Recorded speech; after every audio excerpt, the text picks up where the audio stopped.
I want to just let them know what we're doing. Ready? Call the committee of the whole meeting to order.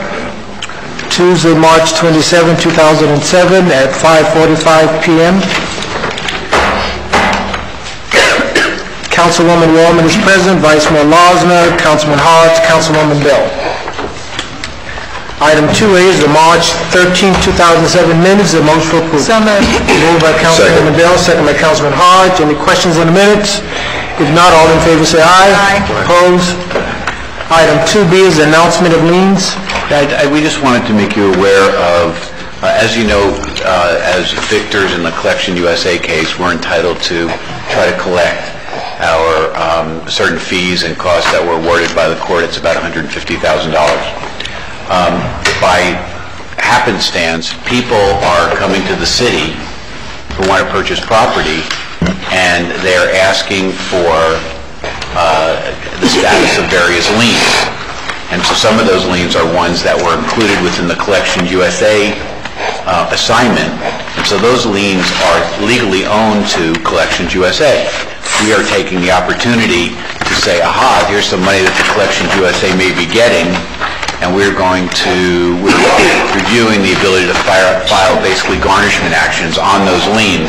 So when people come to the city to get their lien payoff, we know Collections USA is going to be coming into some money, so we're going to file a motion with the judge to try to collect that money and take it. So we're in the process of looking into it.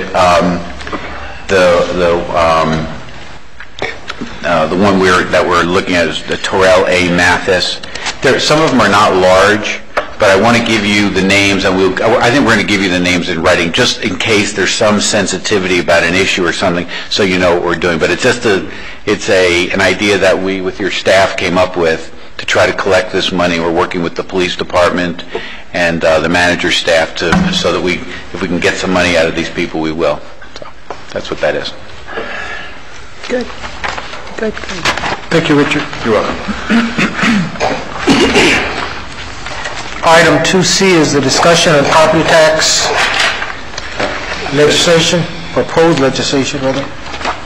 Mr. Mayor and Council, we included in the package to you and I guess somewhat of an initial analysis, a couple of things. Initial analysis of the proposed property tax programs or proposals that are up in the legislation and how they may impact us. And as best as we can tell with the information we have now, we also not only that included an addendum that came out afterwards, since this is such a moving target, included an addendum after this was printed that is also there. We also provided you some talking points, some information from articles, so that if you are asked to out in the public to comment, there are some facts and figures in here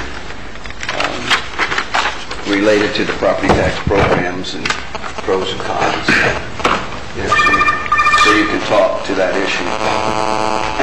I don't know at this point if you have any questions on that, but it was designed just to give you a kind of a rundown on it as we see it. Yeah. Thank you. Kurt, I know it's very, very much a moving target, and it seems like plans are being looked at and amended almost on a daily basis and in and out of committee, so I think we need to be very prepared on what's going to happen. The cities could take a huge hit. I know that Speaker Rubio is really intent upon cutting the property taxes altogether in lieu of the sales tax, so that could really slam the cities. So I think we need to be prepared. I think we need to hope for the best, but prepare for the worst. Well, I will say that I've issued a memo freezing hiring non-mission critical. Freezing. What did I say? You freeze them? Freezing. Frozen the hiring. Of that, also some of the capital projects, we're still reviewing those. Also, major purchases will have to be reviewed for criticality. So some of them we're already into. You may have to finish, but we're trying not to get into new issues of spending going. Thank you, Mayor. And don't give us a furniture bill of $143 million. We're not the county. No. How untimely, I tell you. I think, too, that and some people sitting out there we have to remember that there are different funds that we talk about, so we will still be spending money, but you have the impact fees that, from residual from when the building was going strong. We have some of those that are budgeted, and we'll still complete projects with those impact fees. We also have activities in the city that are enterprise funds that are not run with property tax money. They're run with fee money, where they charge a fee for their services. So there could be some, expenditures there, but it's not out of like money we get revenue from property taxes and those kinds of things. Really general funding in general. Ms. Woolman? I've already been asked at several meetings that I've attended. Clara was in the audience at one meeting I was at, that people are already asking me about this, and I really feel from the consensus of the people that unless we educate the citizen and let them know just what this really means, of course it's human nature. Get rid of my tax bill. Save me money. But what they don't understand is that you're talking about the garbage. Just everything from garbage pickup to our police department to just everything. So are we going to have any? I don't want to wait till the last minute until I'm thinking that people could be educated now and be writing letters to their to their elected officials, letting them know how they feel, but I don't think they're educated. They don't have a clue. Well, we're making an effort to set up some town hall meetings, at which I'm sure this is going to be one of the topics that we kick around. And I think in the media, there's been a lot of explanation going on and talk about, and I think it's given pros and cons both ways, but you're right, anybody that sees an opportunity, because I agree something had to be done. I just don't know how drastic, we're going to end up going on this thing. So, like I said, it's a moving target. It's anywhere from, $9 million to $4 million or so.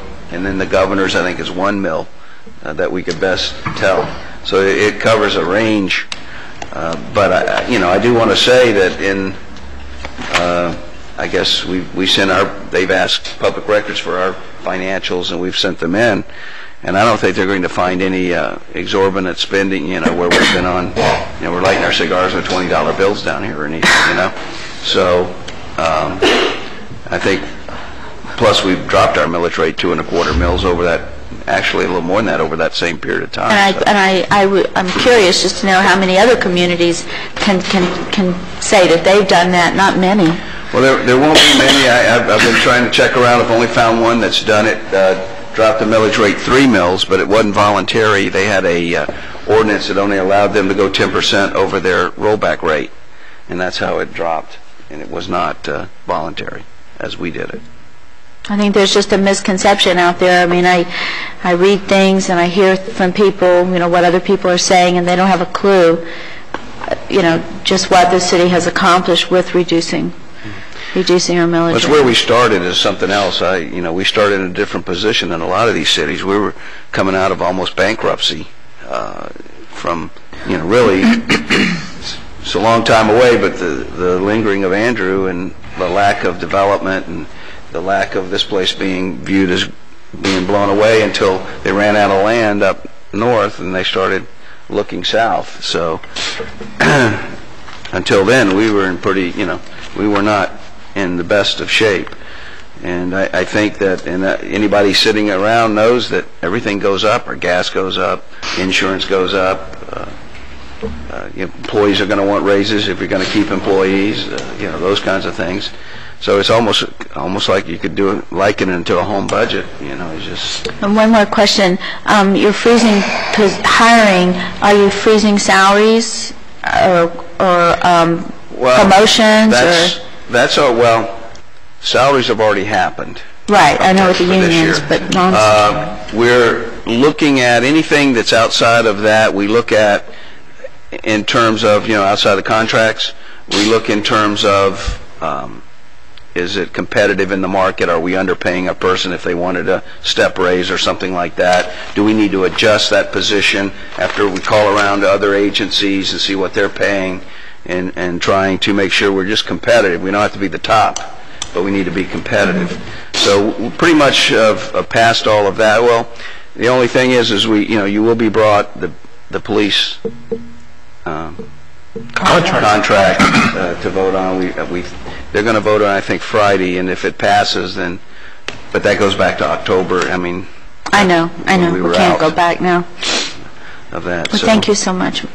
Well, I appreciate you being very proactive, and I think we are poised to accept the fact that there will be some major adjustment in property taxes. Something's going to happen to reduce property taxes. And, I've got that old-time feeling. So. oh yeah, something is going to happen. So by being proactive, I think it's the right course to take. And let's cut where we can and freeze where we can, and be prepared for reduced revenues next year. Mayor. Ms. Bell? What's interesting about Dade County is that the city of Homestead has nothing to do with the, as everybody up here knows, while the city of Homestead has nothing to do with the values that are assessed on our properties, we're going to directly take the hit based on the assessments that the counties have put forth upon the citizens. And I really believe very strongly that if the counties had maxed their assessments as high as they could possibly max them, that as far as us, we wouldn't be suffering the way we're suffering now, because people were slammed with their tax bills.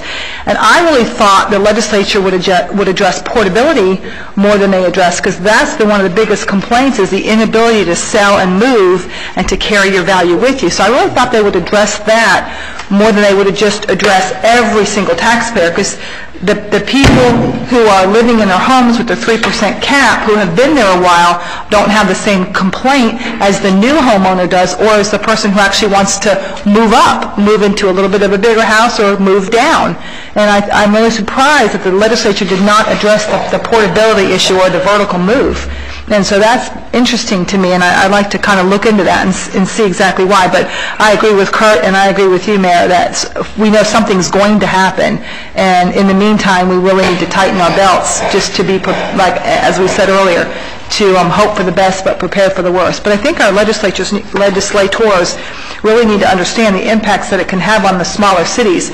And I also noticed that the Miami Herald article, when it was doing a comparison of cities and how what they've done with their supposedly their windfalls, the city of Homestead was just quoted as helping it come out of its slump, especially following Andrew. There was nothing negative at all written about the city of Homestead. And when you look at the salary levels and you look at the percentage of its increases compared with the other cities, Homestead did very, very well in the paper. So that was a very pleasant surprise to me, the way that was reported, and I thought that reflected well upon the city of Homestead. Thank you, Mayor. Thank you, Ms. Bell. Any other comments? Let's move on to item 2D, discussion of the OPEB GASB 4345. Mayor, Council, we're going to have Jan Smith just give you a quick little briefing, and it's really OPEB. Right here. OPEB be in there, and GASB 43 and 45, which we're going to be really actually forced to deal with here. And you may hear about it in your circles, so we wanted to give you a quick briefing on it. Yeah, we just wanted to bring it to your attention because you may be hearing it starting to float around, because the larger cities will have to implement this coming fiscal year, 08. GASB is the Governmental Accounting Standards Board. They're the body that sets the accounting principles that governmental entities have to abide by. And OPEB is other post-employment benefits. These are non-pension related benefits that we offer to retirees. Here in the city, it's generally health insurance, and we have a few on life insurance as well. GASB 45 is accounting and financial reporting by employers for OPEB, and it addresses the standards from the measurement, recognition, and display of the OPEB expenses and related liabilities, note disclosures, and the other required supplementary information. Like pensions, the OPEBs arise from an exchange of salaries and benefits for employee services rendered. And it constitutes part of compensation for those services. But GASB found that most governments were accounting for OPEB on a pay-as-you-go basis. And the problem with pay-as-you-go is that it fails to measure the cost while the employee is performing the service. So the objective of GASB 45 is really to match the cost of the benefits with the time period for which the benefits are earned. In other words, while the employee is working. As far as our requirements, we have to have a biannual actuarial valuation of the accumulated post-retirement benefit obligation. It's the APBO. More letters. APBO is reported on the government-wide statement of net assets, and the changes in the APBO will be reported on the government-wide statement of activities. There is no effect on the fund financial statements, and the other disclosures are very similar to pension disclosures. This is an excerpt of the government-wide statement of net assets for fiscal year ended 2006. And if you'll look about halfway down the page, I don't know how easy it is to see that, you'll see the net pension obligations reported there at $424,000. And you'll notice that total net assets for the governmental activities, roughly $214 million. And this is a pro forma of what the same financial statement would look like with the APBO added in. Just below the net pension obligation, you see the $7.72 million of APBO, and our total net assets have decreased to $206,000. Million, excuse me. And on the statement of activities, this is an excerpt of our actual fiscal year end September 2006 government-wide statement of activities.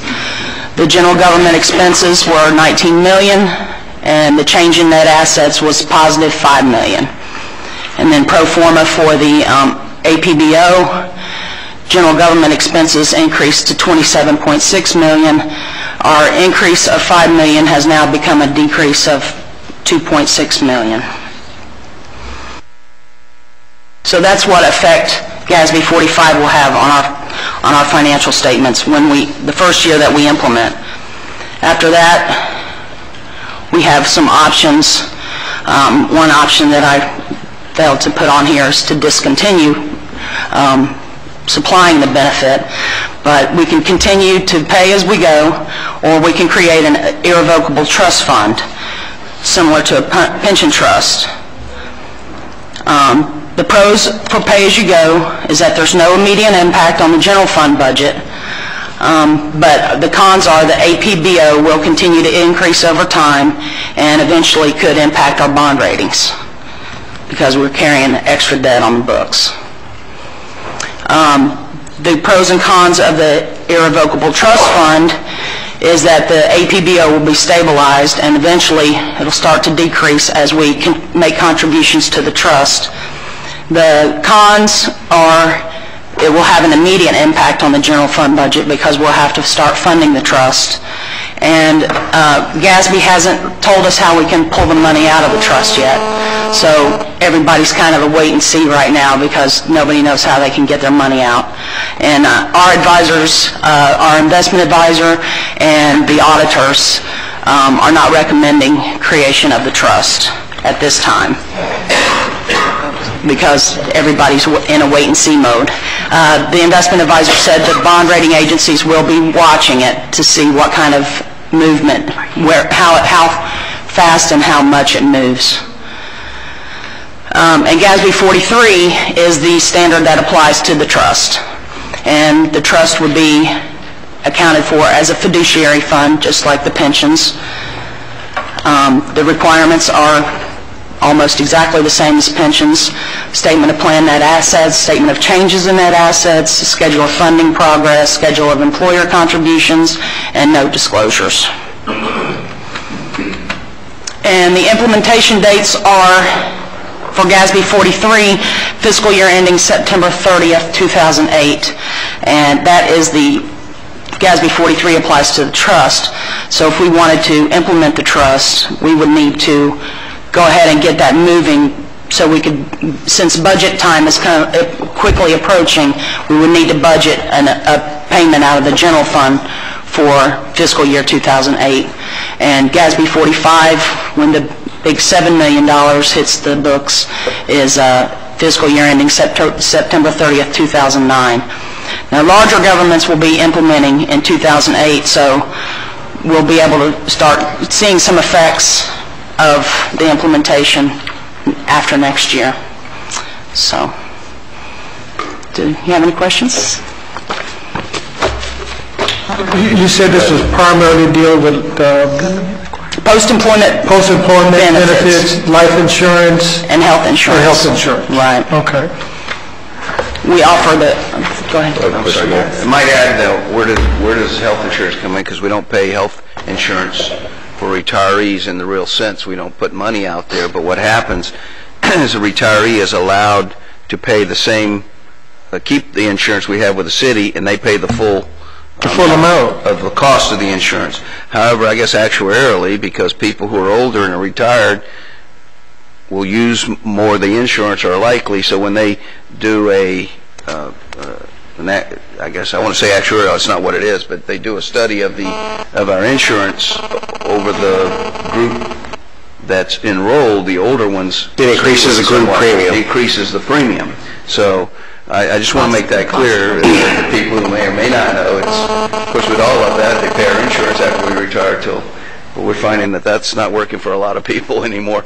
So, but I just want to make sure you knew that. That's how it comes up. They're paying for what they get now, and they're paying the city's portion and their portion. Did I read it right? We need actuarial twice a year? Every 2 years. Every 2 years, Yes. Okay. Any other questions? Just another governmental mandate, huh? Yes. Mr. Hodge? What was the basis for the change? Was it to stabilize the... They're just trying to get all the liabilities onto the books. I mean, we started having to book the net pension obligation with GASB 34. Before that, it was never really recorded on the books. I mean, there was a line item there, but it really didn't affect net assets. You didn't show it as an effect of net assets. It was just kind of, prior to GASB 34, all the capital assets and all the long-term debt used to just be in these memo funds that didn't really count against it was never combined into your general fund and all your governmental funds as one large number and a citywide net asset number until the implementation of GASB 34. That was in 2003. We started doing that. Do we have a large percentage of employees that participate in the insurance after retirement, Marcy? I don't think so, do we? It's not a large number. Actually. Ms. Bell? Jan, are we going to be watching other cities and how other cities are implementing this and whether they go with the trust or whether they go with the pay-as-you-go? Yeah, I think we should, and I think that our auditors can help us with that because they see a lot of governments as well. And our investment advisor, right. Yeah. They deal with a lot of other governmental entities, so they'll be able to provide us some valuable information as That would be the wise thing. Okay, thank you. You're welcome. It's good. I think it all comes from that Enron fiasco. All right, thank you. Item 2F is the EAS Engineering Inc. Lake excavation south of 344th Street. Mr. Mayor, if you wanted, there's 3 EAS items. You could take them all at once. They're approvals of work orders on these various contracts. All right. FG&H. Offer motion, Mayor. Offered by Mr. Hodges, a second? Second. Second by Ms. Roman. Any questions? Any questions? Question and comment. I'm imagining that this is going to be incorporated in a lawsuit and all, this is another $200,000 basically with these three costs for AS engineering.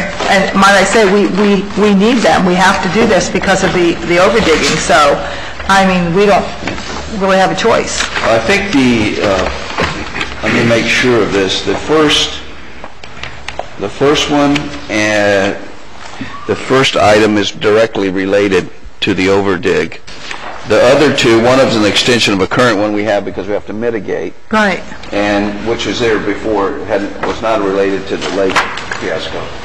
And the third one is we've got to get, and we would have to anyway, the extension. And I've got Ed's Waycon out there, so I'm kind of looking to make sure I'm telling you correctly as I interpret this. This extension would occur anyway, whether we had this situation with Redland or not. So really, it's the first one that's Redland that we'll book against them for a lawsuit. But I think you don't think the third one as well, because the permit extension was seriously in jeopardy based upon, I mean, let alone the 1 year, let alone going for a 5 year. I would probably disagree with you a little bit on that. That extension. I think to the extent that we can include these items in the lawsuit, we will. Yes. As opposed to debating whether they're included. That's we're going to certainly be as inclusive as possible in the damages that we're seeking. We need to recoup these dollars for the taxpayers. I just want to make sure that I'm going to say everything went in there, and then it doesn't. We wonder why, so it may not apply to everything. Thank you. Any other questions? All in favor say aye. Aye. Opposed? Item 3A is the purchase, Mr. Porter's not here. Purchase of additional HTE software modules. Mr. Mayor and Council, this is with the police department. It's a continuation of upgrading their computer program over there, so to speak. They're adding an additional software model to our basic operating system of HTE. And this has been budgeted out of the impact fees. And this system will allow them to complete what they do now. They're going paperless is their goal. This allows them to do arrest forms online, and it's a companion system with their current field reporting system. And it allows them to do them online rather than having to do them separate on pieces of paper. And then the second module will allow for digital booking of arrested people. So what they do is they take digital photos that goes into the data bank and is recorded there with the digital photos. It also gives them the flexibility to put lineups together. You're required to have 6 photos, minimum of 6 photos in a lineup. And you can put in the characteristics through the computer, and they'll go in and select 6 photos for you, including your subject or plus your subject, and it gives you a pretty good legal lineup as well. Automatically does that rather than thumbing through trying to find albums and pictures, and it gets rid of all that stuff. Al, anything else there that you want to comment on? I think that, yeah, they're working hard to go paperless over there. That's so long ago, I don't remember. Why the annual maintenance fee so expensive? Yeah. $42,000. Very high, because it's sole source. It is a little high. They're the sole source. They're really our operating, for the whole city. They're our operating system. But if you have a comment on it, Brian. Well, actually, like Kurt was saying, that it's true HTE. It's the proprietary software that we're using for the system, and whatever maintenance or upgrades or anything that they need to do to maintain the system, that's what's incorporated in it. I mean, it's really, that's what comes with it. Any upgrade, additional So the upgrades is part of the maintenance? any system upgrades down the line, or any new versions like you would get or anything like that, that comes with maintenance and stuff like that from there. Okay. Any other questions? Mr. Vice Mayor? Hey, Kurt, you indicated that the initial acquisition was going to be through impact fees, and I'm I guess my question is, or statement is, I hope that it's impact fees in hand and not future anticipated impact fees. I asked that, and these are impact fees in hand, I was told. Now, the annual maintenance would be out of anticipated, it's going to be out of operating, so it's not going to be impact fees in the future. So that's a pretty big hit in light of potential, $8 million in reduction of budget when our tax base doesn't cover the cost of the police department. But I guess we'll cross that bridge when we come to it. I asked the initial question about the impact fees because I know even though I think we all felt we were very, very conservative in estimating what the impact fees would be for this budget year, the fact of life is that we even overshot that. I wanted to make sure that at least we were buying this out of We went fees in hand. Yeah, we went through that. And actually, when we first... Not a payday loan. Yeah, right. When we first realized we were looking at our revenues and found that we were running short on those, we met and cut every project that where it was they were forecasting the impact fees and kept the ones where it was paid for already. So. Well, are we the only department in South Florida using this? No, there's two others. I was saying, we could get CSI to come, film like it's new technology and get a royalty or something. Well, theoretically and hopefully, this will save us some time and efficiency. Oh, I can see where that would be a huge, huge leap in timing, if nothing else, getting these photos out on to other agencies and with accuracy. Sure. Right. That's all. Thank you, Mayor. Thank you, Mr. Heisler. Oh, this also has incorporated, and I'll mention that, and I forgot, a mapping system which will plot crimes that are in areas. They'll plot them out, and you can look at the maps and see where you're having an inordinate amount of crime in a certain area, which helps you to target what you want to do. It also has a tracking system for vehicles on it, so you know where police cars are, and you can you can send the closest police car. Very good. So that's all part of that. What's the implementation time period for this? No, Chief?